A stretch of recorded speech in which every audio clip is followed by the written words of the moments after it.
নাবিল, একটু আপনার কাছে জানতে চাই, সিলেটের মাধ্যমিক অথবা উচ্চ মাধ্যমিক যে বিদ্যালয়গুলো আছে সেখানকার পাঠদানের চিত্র কেমন? শিক্ষার্থীরা কি আসছেন স্কুলে পড়াশোনা করতে? কেমন দেখতে পাচ্ছেন সার্বিক পরিস্থিতি? 100% কপার কন্ডেন্সারে তৈরি ভিশন ফ্রিজ, তাই গুণে মানে অটুট থাকে বছরের পর বছর।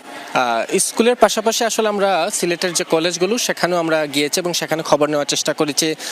আজ প্রায় 1 মাস পর যেহেতু এই যে শিক্ষা প্রতিষ্ঠানের শিক্ষা কার্যক্রম শুরু হয়েছে, আমরা এখন যে স্থানটিতে আছি সিলেটের সরকারি মহিলা কলেজে, আমরা দেখেছি যে স্বাভাবিক দিনের মতোই শিক্ষার্থীরা এখানে আসছেন। তারা তাদের যে নিয়মিত পুরাতন রুটিনে তাদের যে ক্লাস, তাদের যে পরীক্ষা, সেগুলো তারা সেভাবেই দিচ্ছেন এবং আজ থেকে পুরোদমে যে ক্লাস, সে ক্লাস কিন্তু শুরু হয়েছে। একই অবস্থা সিলেটের বিভিন্ন স্কুলগুলো ঘুরে আমরা দেখতে পেয়েছি। বিশেষ করে অভিভাবক যারা আছেন তাদের সাথে আমরা কথা বলেছিলাম, তারা বলেছেন যে দীর্ঘ 1 মাস যেহেতু আসলে এই স্কুল বা ক্লাস থেকে শিক্ষার্থীরা বিচ্ছিন্ন ছিল, ফলে তাদের লেখাপড়া এক ধরনের একটা ক্ষতি সাধন হয়েছে। তারা সেই ক্ষতি আর দীর্ঘমেয়াদী হোক সেটি চান না। ফলে প্রথম দিন থেকেই তাদের মূলত এই যে স্কুলের যে আনাগোনা, অর্থাৎ স্কুলের আঙ্গিনা বা বিদ্যালয়ের আঙ্গিনা, কলেজের আঙ্গিনায় তারা নিয়ে এসেছেন এবং আমরা দেখেছি যে শিক্ষার্থীদের মধ্যেও একটা প্রাণচাঞ্চলতা ফিরে এসেছে।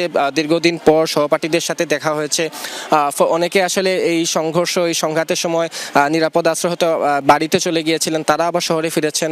বান্ধবী যারা আছেন তাদের সাথে কথা হচ্ছে, বন্ধুদের সাথে দেখা হচ্ছে, শিক্ষকদের সাথে দেখা হচ্ছে। সব মিলিয়ে স্বাভাবিক যে দিনগুলোতে শিক্ষা কার্যক্রম যে স্বাভাবিক থাকলে যেভাবে শিক্ষাঙ্গনের পরিবেশ থাকে, তেমনটি আসলে মাধ্যমিক স্কুল এবং কলেজ এবং পাশাপাশি এইসব শিক্ষা প্রতিষ্ঠান আমাদের নজরে এসেছে। যদিও পাবলিক বিশ্ববিদ্যালয়গুলোতে এখনো আসলে সেভাবে যে কার্যক্রম, সেই কার্যক্রম এখন পর্যন্ত শুরু হয়নি।